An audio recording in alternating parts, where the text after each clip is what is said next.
So without further ado, we're going to kick it off. The showcase format is we have 9 presenters. They're each going to come up and talk up here for 6 minutes each.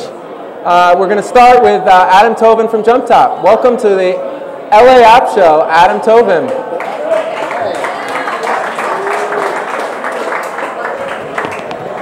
Shake.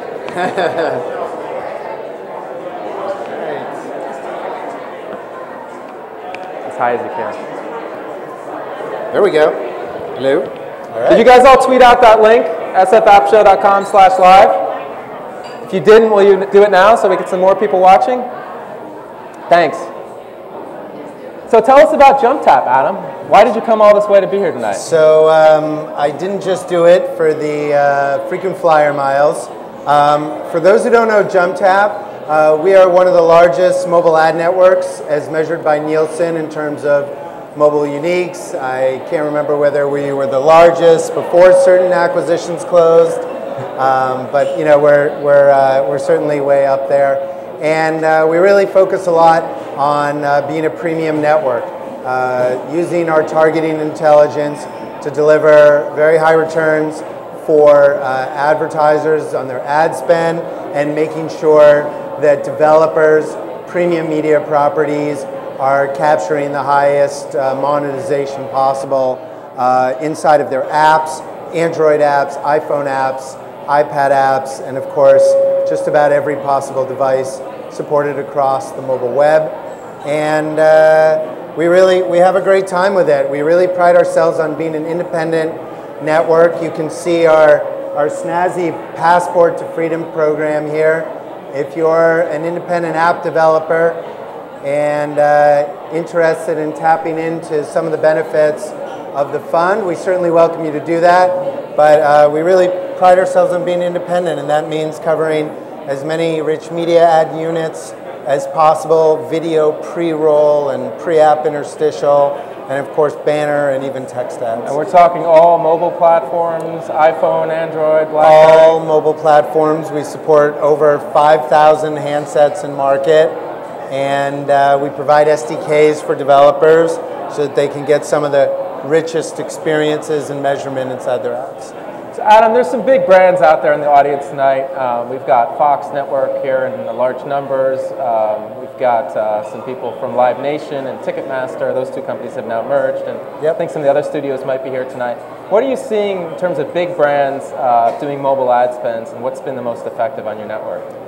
Well, I think one of the things that big brands have the benefit of doing is, in the days of TV and certainly in the days of digital, they really know how to measure. They know what metrics they're looking for, and when they're looking to spend with us, they seem to value most the targeting. They're looking for certain audience segments, targeting by geo, targeting by, with us you can do everything down to age, ethnicity, even gender. So there's a lot of different targeting parameters, and big brands seem to really value that. They also want to make sure that they're appearing in some good places. So that means high quality apps, high quality premium media publishers that they're appearing across. And of course on the monetization side, they're always interested in generating revenue from ad dollars, but they really want to make sure that they're caring for user experience. Can you give us an anecdote of a recent success story, something specific about a particular brand that had a success story on your network? Yeah, we've actually seen one particular campaign right now that's running with us. McDonald's is running. They've been running a lot of targeting with us, making sure that they're hitting their user segment. But what's cool about the ad is it's also a highly interactive ad. You see it, it pops up, and you can paint it right across the screen. We really look for working with our advertisers to make sure that we're giving them the most engaging user experience there. Great. Well, is there anything you want to show us? You want to show us an ad unit maybe, or should we just keep talking? Or maybe any questions from the audience for Adam? If people have questions, I always love to make these things interactive.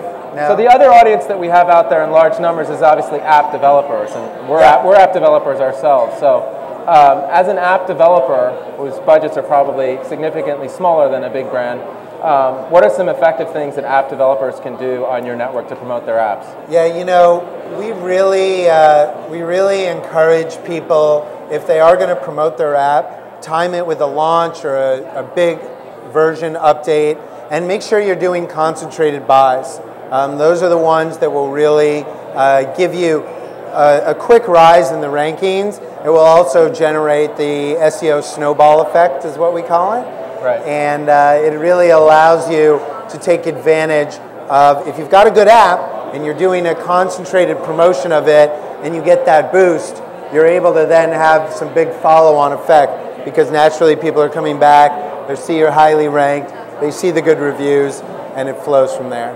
So for those developers who are trying a free app strategy where they're trying to support it with advertising, what kind of numbers do you think are necessary in order to have a significant business? Well, one of the things that we see a lot of people do is obviously the freemium model.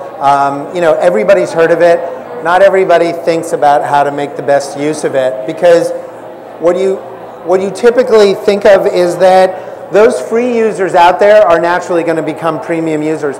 But you may have plenty of free users out there who will continue to just use your free app over time. So what app developers find is they actually have different user segments there. And obviously for the free apps, being able to monetize there, being able to run ads, gives you that type of opportunity there. You do need significant volumes of page views. That's typically how the advertising world is measuring. How significant do you think? I mean, when do you start getting interested in chasing app developers? When they have how many? We start getting really interested if they've got significant volumes in a valuable user segment where brands are spending a lot. So finance, auto, entertainment, women's lifestyle, obviously anything that consumer packaged goods would be interested in.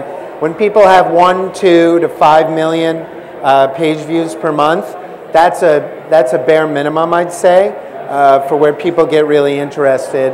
Once you start getting north of 10, 20, up to 30 plus million page views a month, that's where folks get a lot more interested in sponsoring you, the critical mass, where you can run a lot of different campaigns across there. But I would really encourage people to make sure they gather as much user profile information as makes sense in their app. It's part of the targeting that makes sure that you're delivering a relevant ad experience to your users. Adam, I want to thank you again for sponsoring this event tonight and coming all the way out from Boston to be here, and hope to see you again on the App Show. No problem. Thanks for having me up here. Yeah. Take care.